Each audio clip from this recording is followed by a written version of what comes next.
त्याचे 2 टाईप असतात, एक ॲडव्हान्स आणि बेसिक. तर बेसिक ॲटलिस्ट सगळ्यांना माहीत पाहिजे. ॲडव्हान्स तर मग ते पुढं ICU सेटअप किंवा डॉक्टर्स इंट्युबेशन ट्रे, व्हेंटिलेटर वगैरे किंवा डिफिन मशीन असेल तेव्हा आपण करतो. पण बेसिक जे आपण बेड साईड म्हणजे कुठेही बाहेर कुठं काही झालं तर तेव्हाही आपण हे कामात पडतं. तर यामध्ये सगळ्यात पहिलं महत्त्वाचं म्हणजे कधी करायचं, कोणासाठी करायचं आणि कसं करायचं, आणि त्याचे फायदे आणि तोटे एवढं कळलं पाहिजे. तर कधी करायचं, तर पेशंट एकदम आपल्यासमोरच एकदमच बेशुद्ध पडलं आहे, त्याचा हातपाय हालत नाही, काही नाही, एकदम रिस्पॉन्सच नाही समजा, किंवा गास्प करतोय म्हणजे श्वास घेण्यासाठी तो गुदमरतोय असं दिसतंय, म्हणजे एकदम लांब असा मोठा श्वास घेणार पण ते शुद्धीवर नाही आहे, अशा वेळेस करायची प्रोसिजर म्हणजे CPR.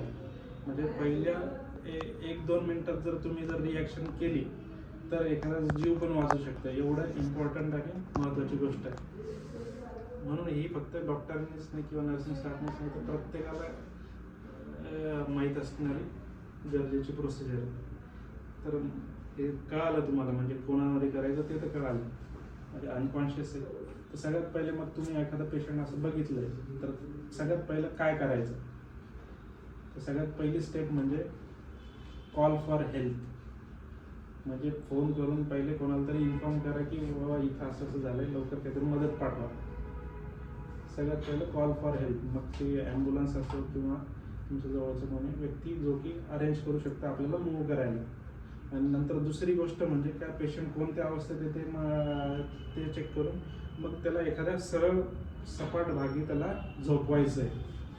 मग आता आपल्या ठिकाणी समजा आहे आपण सरळ भागी झोपवलं आहे त्याला, नंतर पेशंटच्या राईट साईडला जायचं.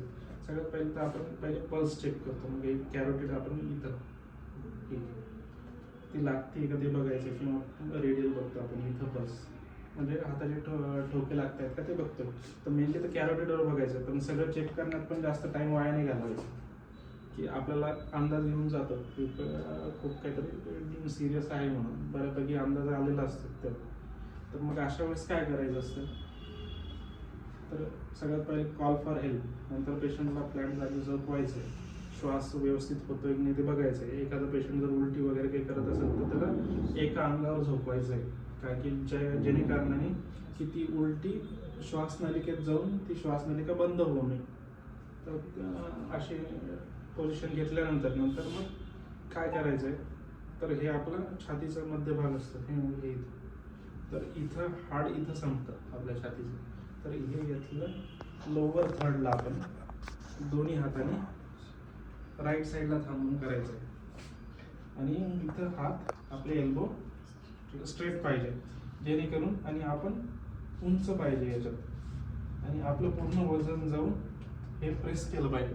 तर हे प्रेस करताना किती खोल गेली पाहिजे छाती तेही महत्त्वाचं आहे.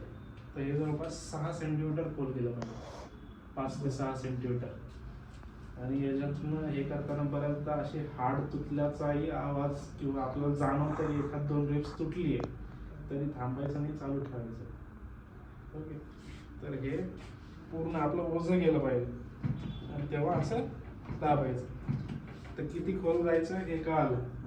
मग आता किती ठोके किती वेळेस प्रेस करायचं ते दुसरं महत्त्वाचं. तर एवढ्या फास्ट करायचं की एका मिनिटात 100 चेस्ट कम्प्रेशन झाले पाहिजे. किती झाले पाहिजे? 100 एका मिनिटात. आणि आपण एकटेच असेल तर फक्त आपण चेस्ट कम्प्रेशन द्यायचं. समजा आपल्या हेल्पला दुसरं कोणी आहे तर तो काय करेल, मग आपण ठोके देतोय ते इंटरमिटंटली तोंडाद्वारे श्वास देऊ शकतो. पण एकटाच असेल जमत नाही आहे तर मग श्वास द्यायच्या मागे लागायचं नाही. पण दोघं हेल्पला असेल तर बेस्टच आहे की एकाने श्वास द्यायचा आणि एकाने ठोके द्यायचे, म्हणजे चेस्ट कम्प्रेशन द्यायचं. मग दोघं आहेत, श्वास कसं द्यायचं, तर मग दर 30 वेळेस कम्प्रेशन झालं की मध्ये 2 वेळेस आपण श्वास द्यायचा. पुन्हा कंटिन्यू ठेवायचं. 30 वेळेस कम्प्रेशन 2 वेळेस श्वास द्यायचे, 30 वेळेस कम्प्रेशन 2 वेळेस द्यायचं. तर हे किती वेळ चालू ठेवायचं ते एक नंतर महत्त्वाचं. तर जोपर्यंत पेशंट जागा होत नाही किंवा उठत नाही तोपर्यंत, आमचे सर तर म्हणायचे की जोपर्यंत तो पेशंट उठून आपल्याला मारत नाही तोपर्यंत चालू ठेवायचं. तर हे, आणि इन बिटवीन मग आपण हेल्प मागवलेली असते तोपर्यंत पेशंट कॉन्शियस झाला तर मग शिफ्ट करून हॉस्पिटलपर्यंत पोहोचला म्हणजे त्याचा जीव वाचलाच असं. तर अशा प्रकारे बरेच लोकांचे जीव वाचलेले आहेत त्याच्यामुळे. हॉस्पिटलमध्ये तर आपण वाचवतोच, पण आउट ऑफ हॉस्पिटल कार्डियक अरेस्टमध्ये पेशंटचे जीव वाच